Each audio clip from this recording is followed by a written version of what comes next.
Yesterday morning, we decided we were going to take a different approach to analysing Manchester United and take more of a positive outlook on things.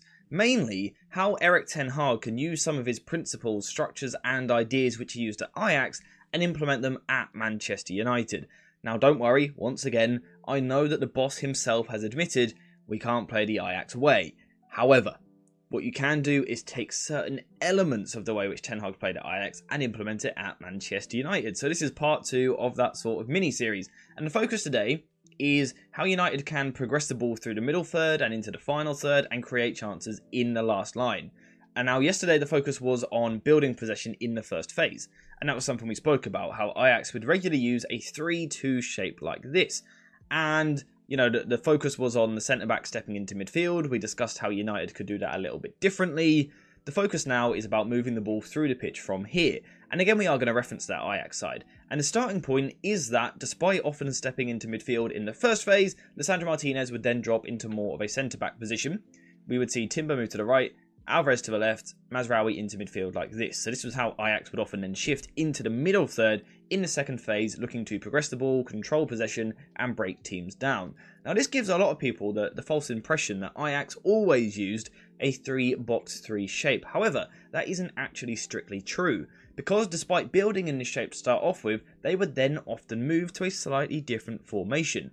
Someone like Bergwijn would move into a more central position. Mazraoui, previously the right back, now inverted into midfield, would actually invert even higher up the pitch into midfield, and Alvarez would come into a solo pivot position. What have we created here? A 3-1-3-3 formation, and this was a shape which was regularly used at Ajax. We've got the evidence of it here.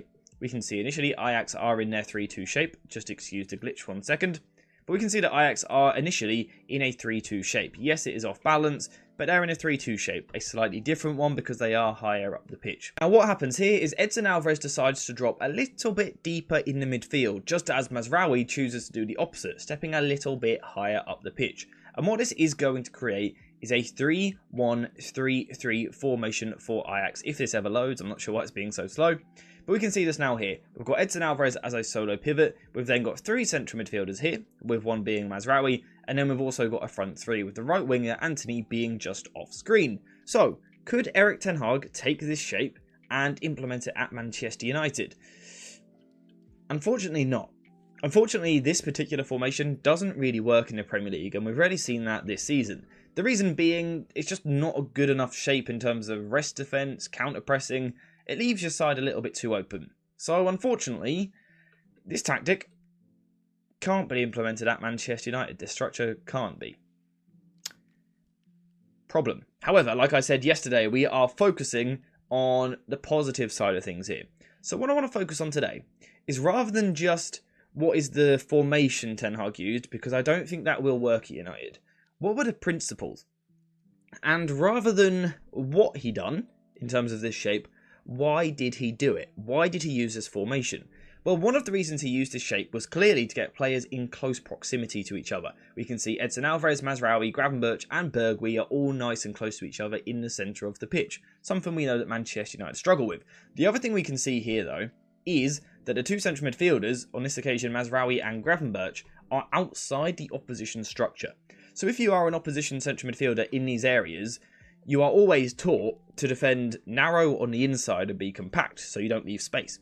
However, this does always mean that there is a little bit of space here. So this was one of the real focuses behind Ten Hag's idea, getting players in these areas. The other focus, though, for me also, was to get the wide defenders on a different line to the wide wingers. As we can see here, someone like Antony is on a very different line to what Timber or Mazraoui is, and that's a big benefit to the way that you move the ball forward. So these are principles which Erik ten Hag used from this shape to hurt the opposition. That allowed them to progress the ball through the pitch, and then as they got into the final third, we could see 2v1s up against the fullbacks, because these guys would push forward. You would see positions like this, where Tadic and Gravenberch are 2 versus 1 against the fullback on this side, Antony and Mazraoui are 2 versus 1 against the fullback on this side. This is why Erik ten Hag used the 3-1-3-3 formation. However, as I've said already, it isn't going to work in the Premier League. However, Ten Hag can take some of those principles we just discussed and put them in at Manchester United, just in a slightly different shape. So before we continue into the video, a quick shout out to today's video sponsor, JerseyFifa.com, the home of all of the greatest football kits. Whether that be the new latest releases or the old classic ones like this, Jersey FIFA has something for everyone, and now you can check it out yourself using the link in the description down below. And also make sure to use code JerseyFifa for 10% off when you order. So this here is how Manchester United would look if they used the exact same positional structure as what Ajax did. And we can quite clearly see that in the Premier League with so many good ball carriers, it's not going to work from a defensive point of view. But don't worry, we don't have to completely abandon the idea. So, can we change formation but have a better rest defense structure whilst also still, putting all of those other principles into place? I think we can. So the other day we were talking about improving the rest defense structure. How do you do that, in my opinion? You play with a double pivot, because it means that the players in the middle have less ground to cover, less decisions to make, so therefore easier decisions to make. Both players deal with one half of the pitch, it's much easier to shuttle across. So United could do that quite comfortably. Drop Diogo Dalot into this position with Sofian Amrabat here. Now our players aren't in close proximity. So this is the problem. How can we use this formation but also get the players close to each other? And importantly, get our central midfielders outside of the opposition's midfield. This was something that we spoke about with Ajax. The good thing for Ajax was they had players in this channel here and this channel here. Well, would you look at that? Now Manchester United do as well. By having Bruno Fernandes and whoever the other number 8 is, again this could be Kobbie Mainoo, Mason Mount, Scott McTominay, there's loads of options, outside of the opposition structure. You're moving them to the outside. Now what is the benefit of doing this? Well, again, you can get outside the structure and into these little half spaces. We're also, though, applying other principles from Ajax as well. Because what you will notice is that despite dropping this extra player deeper, we still have this lovely balance of having our fullbacks on different lines to our wingers. Now, what is the advantage of having your fullback and your winger on a different line? Basically, it's just much easier to pass the ball forward.